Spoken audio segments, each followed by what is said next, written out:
Friends, आज से हम एक नई सीरीज की शुरुआत कर रहे हैं जिसमें कि हम रीसेंट इंपॉर्टेंट जजमेंट्स को डिस्कस करेंगे, जिसमें से 90% हम ऑनरेबल सुप्रीम कोर्ट की जजमेंट से फोकस करेंगे और जहां कहीं हमें ऑनरेबल हाई कोर्ट्स की जजमेंट रेलिवेंट लगेंगी उनको भी साथ साथ डिस्कस करेंगे। तो आइए शुरुआत करते हैं आज की इस नई सीरीज के साथ, इस नई वीडियो की।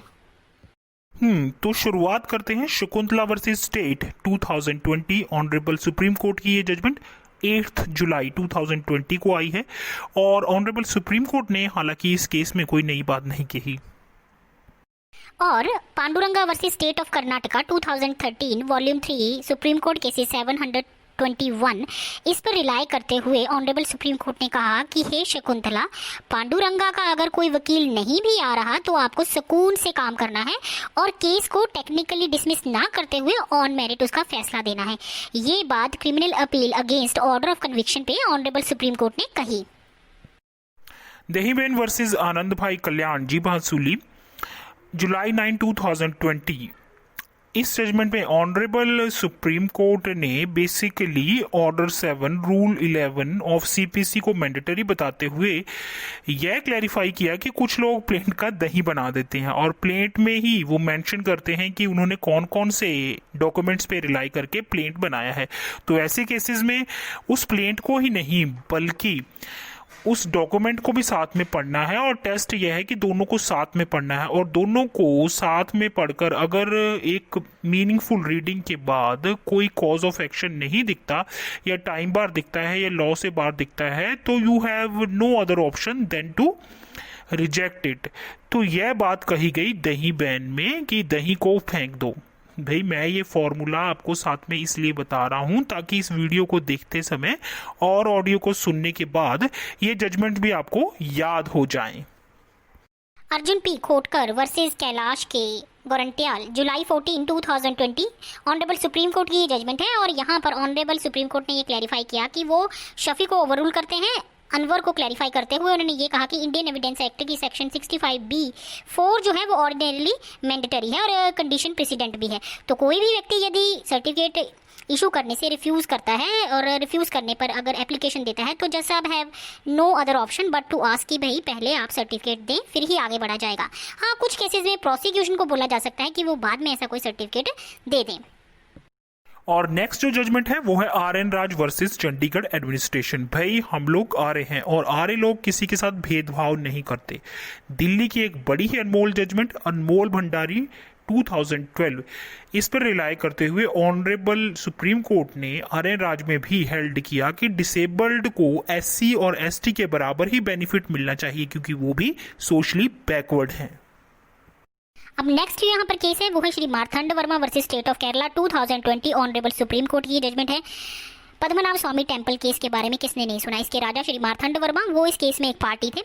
ऑनरेबल सुप्रीम कोर्ट के आगे केरला हाई कोर्ट ने ये आर्ग्यूमेंट प्रस्तुत किया और उन्होंने कहा कि व्हेन लास्ट रूलर एक्सपायर्ड तो उनके एक्सपायर होते ही रूलरशिप का कॉन्सेप्ट वहीं समाप्त हो जाता है और वैसे भी प्रीव्यू परसेस का जो कॉन्सेप्ट था it was abolished after 26th amendment 1971 और अब जो है त्रावणकोर की रॉयल फैमिली का सेवियरशिप पर कोई राइट नहीं है, अर्थात मंदिर के सुपरविजन मंदिर की मैनेजमेंट पर अब उनका कोई राइट नहीं है।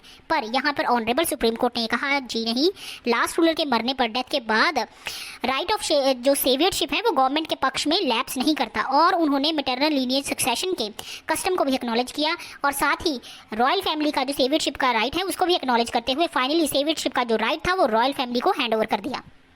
नेक्स्ट हम यहाँ पे बात करेंगे दहीबेन की जजमेंट की जिसको कि हमने ऊपर भी डिस्कस किया। उसमें एक और इम्पॉर्टेंट बात की गई थी और यह बात Vidyadhar versus Manikrao 1999 volume 3 supreme court case number 573 पर रिलाय करते हुए ये बात कही गई। दहीबेन में हमने देखा कि दही को रिजेक्ट कर दिया गया था अंडर ऑर्डर 7 रूल 11 में अगर टाइम बार दिखता है या कॉज ऑफ एक्शन नहीं दिखता तो आपके पास कोई ऑप्शन नहीं है बट टू रिजेक्ट। लेकिन दहीबेन में विद्याधर वर्सेस माणिक राव को यह बात बोली कि भाई मनी ही इंपॉर्टेंट नहीं है, सबसे इंपॉर्टेंट क्या है विद्या। तो आप दही मत फैलाओ रायता मत फैलाओ। विद्याधर ने 1999 में क्लियर कर दिया था, उसमें ये क्लियर हो गया था कि सेक्शन 54 ऑफ TPA को ध्यान से पढ़ना है। वहां पर कहीं भी नहीं लिखा गया कि एक्चुअल पेमेंट देना कंडीशन प्रेसिडेंट है सेल डीड की कंप्लीशन के लिए, अर्थात इट इज सिने क्वा non for completion. Price paid और प्रॉमिस्ड, पार्ट पेड और पार्ट प्रॉमिस्ड लैंग्वेज यूज की गई है। तो इसलिए अगर आपको सेल कंसिडरेशन नहीं मिला तो आप cancellation of registered sale deed का दावा कोर्ट में नहीं डाल सकते, ऐसे दावे मेंटेनेबल नहीं होंगे। नेक्स्ट जजमेंट है वो है वी कल्याणा स्वामी वर्सेस भक्ता वत्सलम। 17 जुलाई 2020 को ऑनरेबल सुप्रीम कोर्ट की ये जजमेंट आई और इसमें भी एक बहुत कल्याण करने वाली बात की गई, क्योंकि वसीयत में कई बार जो दोनों गवाह होते थे वो मर गए होते थे और भटकते भटकते जब व्यक्ति कोर्ट में पहुंचा था तो जज साहब कहते थे कि भाई section 63C of Indian succession act पढ़ो और साथ में सेक्शन 68 ऑफ एविडेंस एक्ट। तो दोनों गवाहों में से एक तो गवाह चाहिए। टेक्निकल ग्राउंड में केस यहीं पर समाप्त हो जाता था।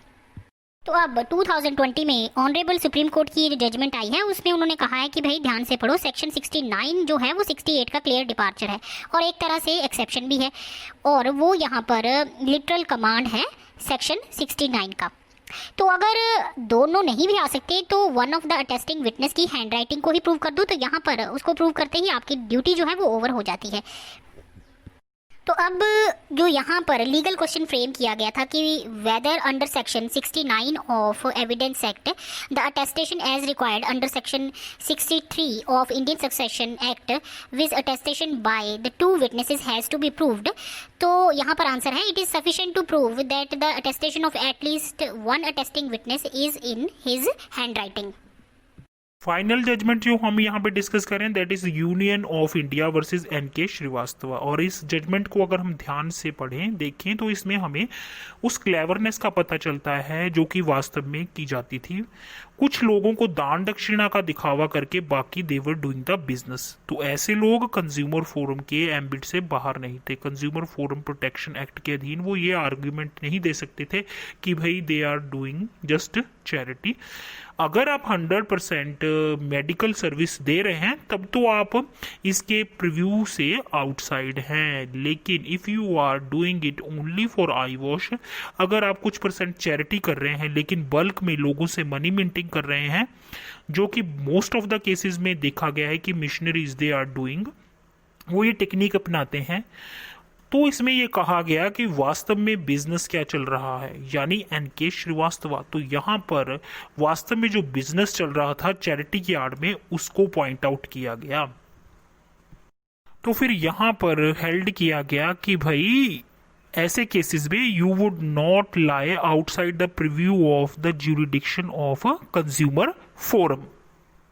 फ्रेंड्स, आज आपने देखा कि इस टेक्निक से आपको बहुत सारे केस लॉज के नाम याद हो गए।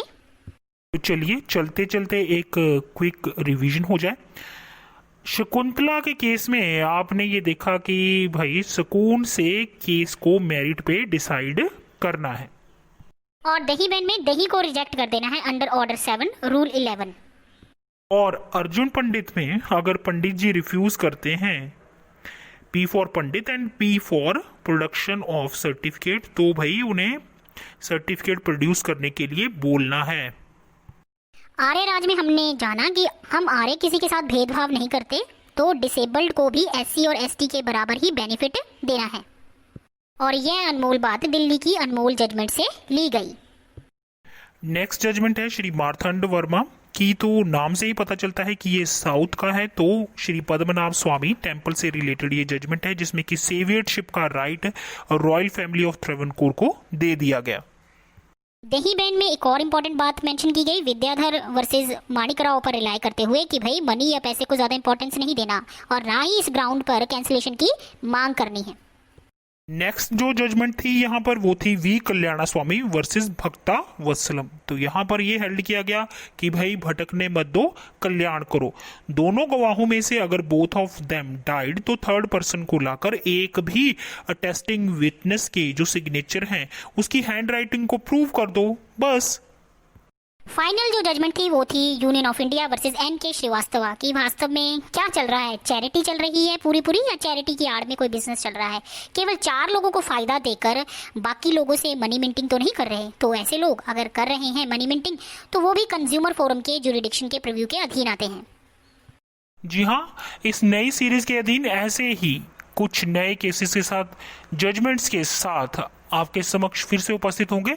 तब तक के लिए दीजिए मुझे यानी चाणक्य और मेरे शिष्य चतुर को इजाजत। धन्यवाद।